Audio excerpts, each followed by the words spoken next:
movement, actually, on the Republican primary side. Nikki Haley surging in a new New Hampshire poll. We'll show you those numbers in a second.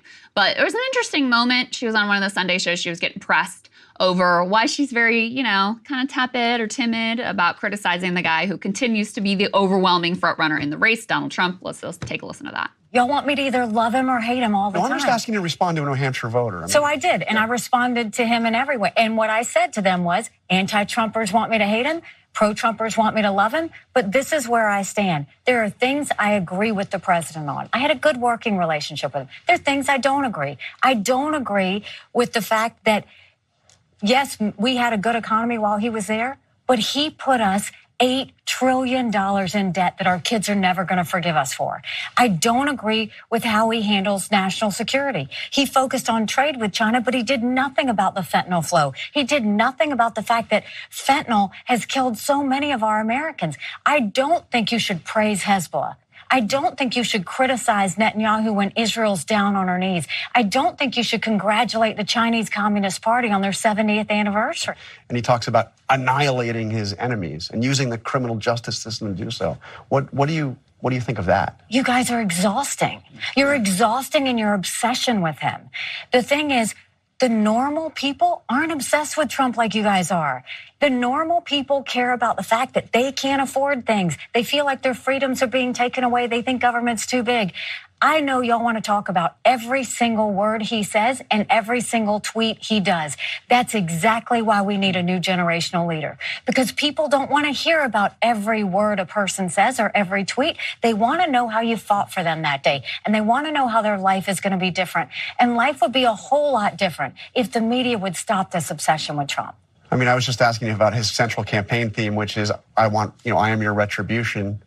And he's winning in the polls. That's why I'm asking. Well, if I could, I'm asking you about the leading candidate that you're He does everything he can not to talk about issues. Yeah. He almost acts like he wasn't there, right? Yeah. He doesn't want to talk about building the wall and securing the southern border because he didn't do it. What do you think of that? And that, by the way, that's Governor Sununu of New Hampshire who has endorsed Nikki Haley. I thought it was ridiculous. It's like, you guys are obsessed with him. I'm like, yeah, because he's beating your ass by 50 points in the overall GOP primary. Maybe you should be more obsessed with him. Yeah, you should be more obsessed with him, actually. I mean, look, like you said, at the same time, she's actually not doing so badly in New Hampshire. We can put that up there on the screen. Our graphics team did a great job with this. You can see here in New Hampshire that Trump is currently at 44, Nikki Haley at 29, DeSantis at 11, Christie at 10, Ramaswamy at 5, Hutchison at 1. I didn't even know still hanging in there, I guess. Hutchison was still running, honestly. Yeah. But that does show you that, look, and it makes sense. Trump, if there is a anti-Trump constituency, it is broken up amongst all these little candidates. Nikki, I actually think, is the best case for an anti-Trump candidate because that's around where it should sit, 29%.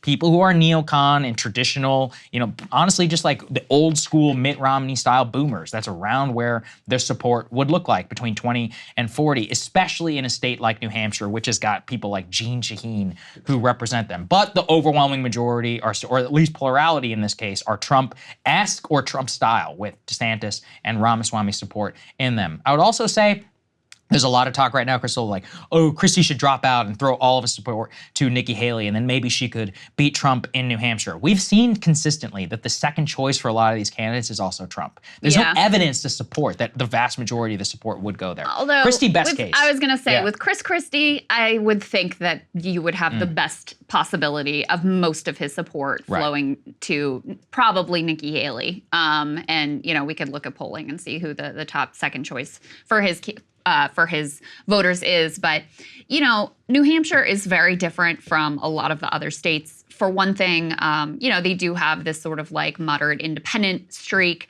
For another thing, actually, independents can vote in this primary, and many of them probably will, since there isn't that much of a contest on the Democratic side because the Democrats have decided not to really have much of a contest on the Democratic side. So that's part of why she's doing well in this state.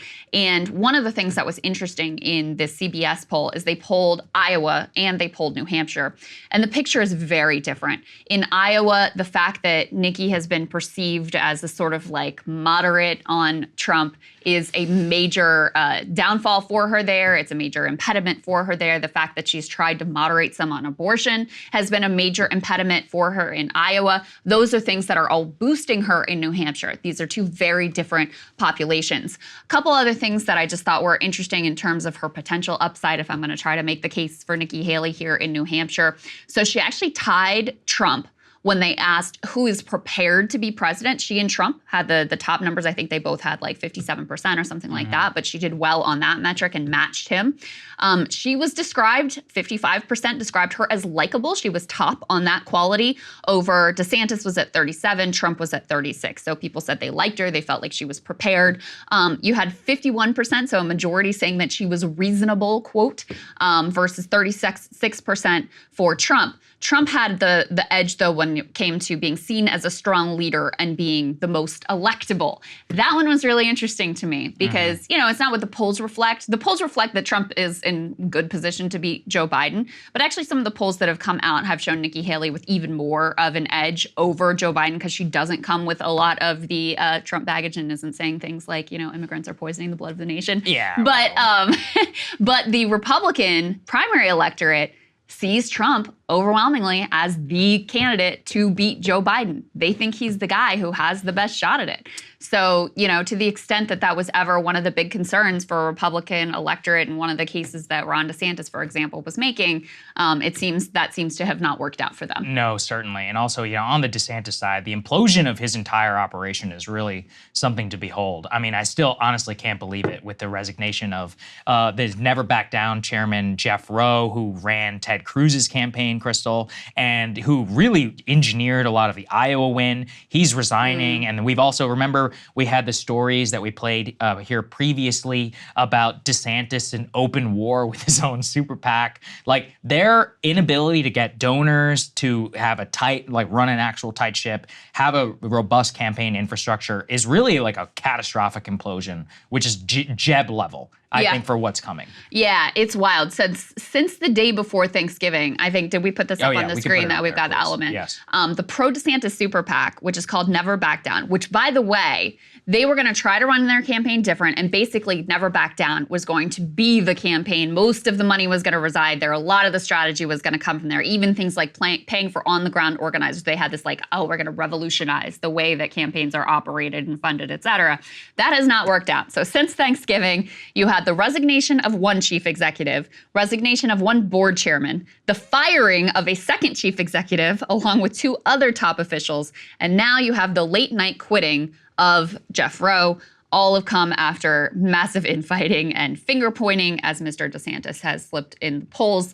Rowe put out a statement on X, formerly Twitter, that said, I can't believe it ended this way. And, you know, this came after some internal recriminations, et cetera. But, you know, this is what happens when you're losing. People place blame, they point fingers, they get angry at each other, they throw each other under the bus.